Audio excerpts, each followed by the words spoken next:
Is the Mosin still viable?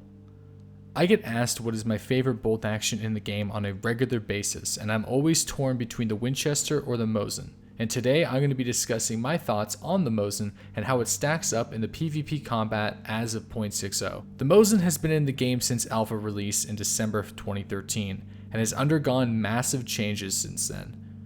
What was once a weapon feared by many for its long-range capabilities, minimal recoil, and fast reload speed has been heavily nerfed over the years to make room for other weapons such as the Winchester Model 70 and the Blaze double rifle.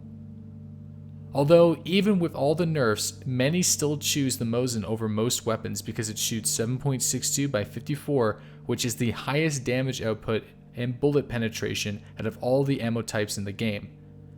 There have been subtle changes made to a variety of ammo types in DayZ as of 0.60, and 7.62 and 308 are included.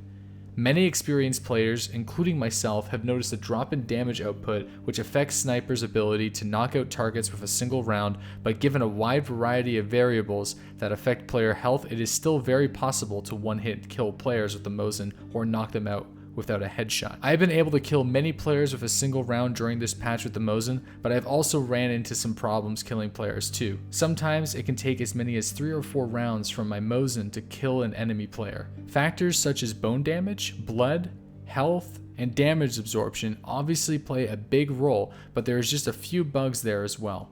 Recently I uploaded a video where I shot a player in the head with the Mosin while he was wearing a boonie hat.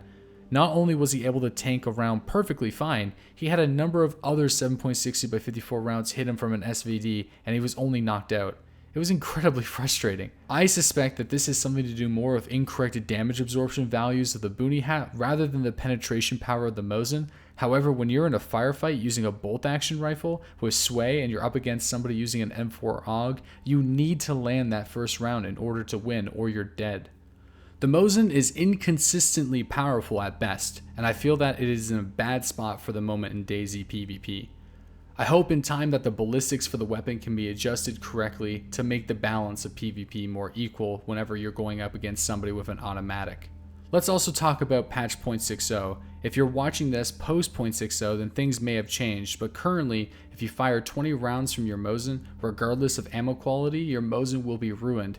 If you plan on using the Mosin for long periods of time, make sure that you find a weapon cleaning kit or two.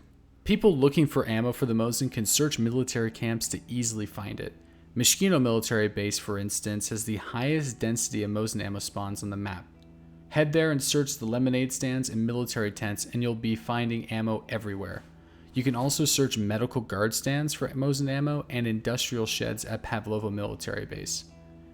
For attachments, you're limited to the PU scope and compensator. The compensator increases your accuracy at a distance greater than 500 meters.